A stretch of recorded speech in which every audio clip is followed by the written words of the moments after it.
And now part two dudes and a Mexican on sports talking the NFL draft. Oh, I don't know. I mean, I think they go wide receiver. So they Okay. need to give him weapons. He needs weapons. I mean, and obviously he took a step back last year. For whatever reasons, obviously he had the injuries in the beginning. Hanging out with Pete, and then all of a sudden, Exactly. That's what it was. So all those Hoboken trips, man. You got to give him some weapons. So I think they go wide receiver on this one. All right. Well, I disagree with Pete with them taking the tackle. I think they take one of the two wide receivers that are available at that time. Pete likes Lamb. I like Lamb. I don't think you can go wrong with either guy. I think Lamb's the best receiver in this draft. So Pete has the Raiders going. Judy, the Las Vegas Raiders. The Las Vegas Raiders. Yep. The Las Vegas Raiders. No longer the Oakland Raiders. Las Vegas Raiders. They got their new stadium. And then he has the 49ers taking CeeDee Lamb. Pete, how does this make that 49ers offense much more potent, much more vulnerable? A lot of people still have them as the best team in the NFC, in a stacked NFC. What can we expect from CeeDee Lamb? Being out there with Debo Samuels, with Kittle, Emmanuel Sanders, with freaking the tight end. What's his name? Not the tight end, the fullback. What's his name? The fullback. What's his name? I forgot his name. He scored. I think he scored. He had like a touchdown in the Super Bowl. I forget his name. I think it's Juski. I don't remember. Kyle Juszczyk. Like that. Yeah. He used to be on the Baltimore Ravens. Yeah.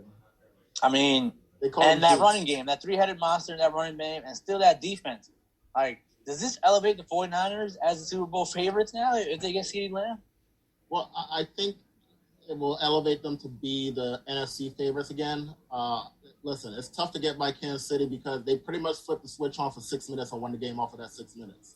They were losing most of that game. They were down 2 scores most of that game, and then all of a sudden they're up and up by more than a touchdown. So it's one of those things where how long can you keep them down?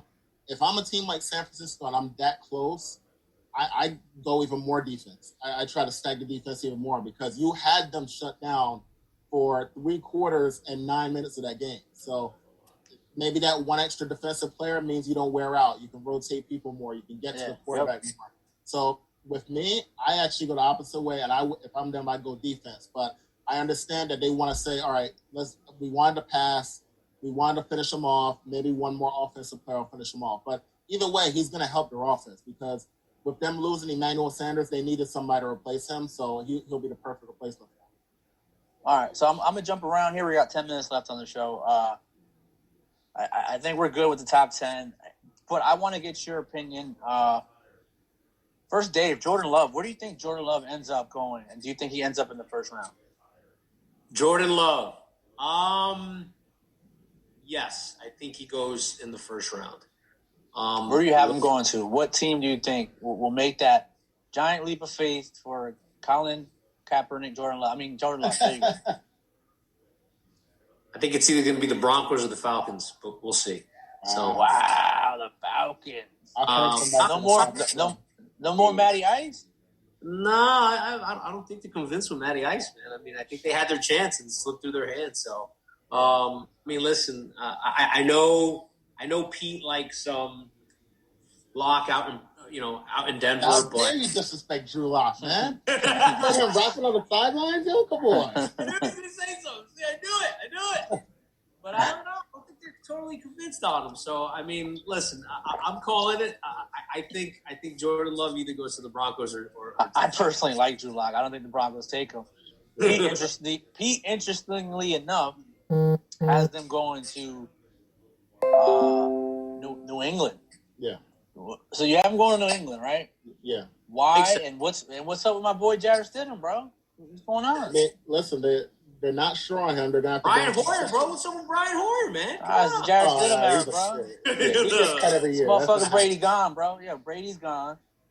Jarrett Stidham's my guy. Yeah. From Auburn. I got confidence in him. Why is Jordan Love going to go to New England? Listen, if he can sit there, first of all, I don't know. He has too much talent that he's probably going to sit the whole year. But if he can sit there 1 year and gain some of the knowledge from Belichick, be in all the meetings and be his next guy, then I think, yes, he can be one of the top quarterbacks in the draft after sitting for a year with Belichick.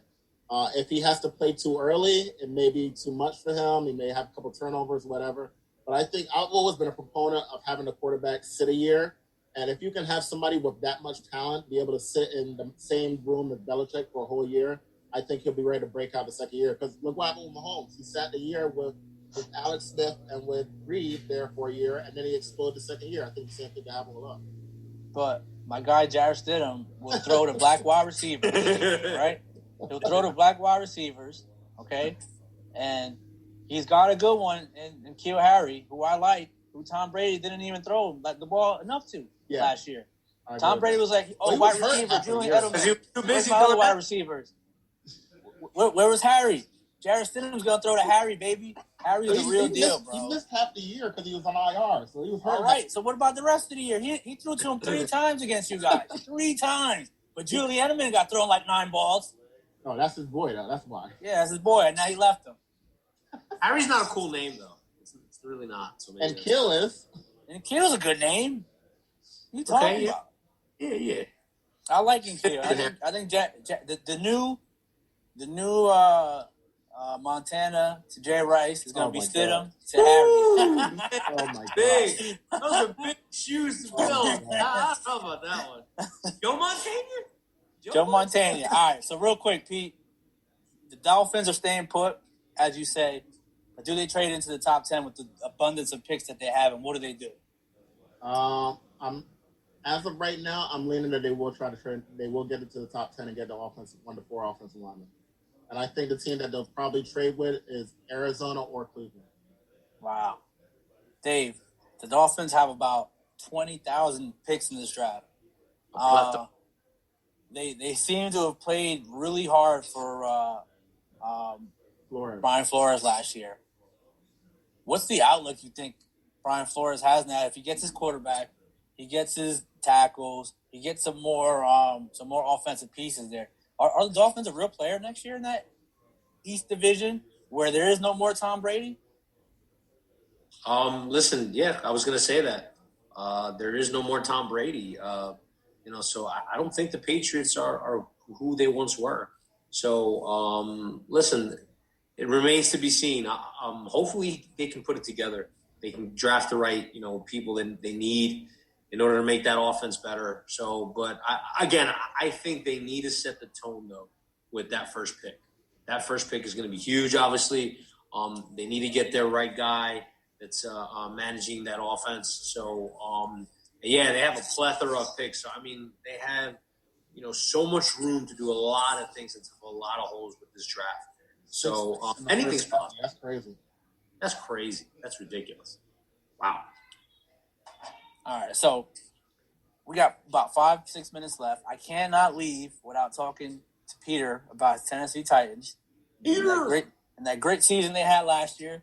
Yeah. Falling a little short in the AFC title game, but in the process, knocking out the GOAT, Tom Brady, knocking out everyone's favorite quarterback, Lamar Jackson. Cover on Madden boy. Beating your rival, the Ravens, the team you hate probably. Yep. The team you love probably more than the Jaguars. But you guys, you have him going with the cornerback from TCU. Yeah. A lot of people don't know about this guy, Jeff Gladney. Tell me about him. He's a guy who he has that kind of a cocky attitude. He's pretty much he's a Dory Jackson. If you remember Dory Jackson at USC, he was a cocky guy, good ball hawk. He has long arms and he's always in the wide receiver's back pocket.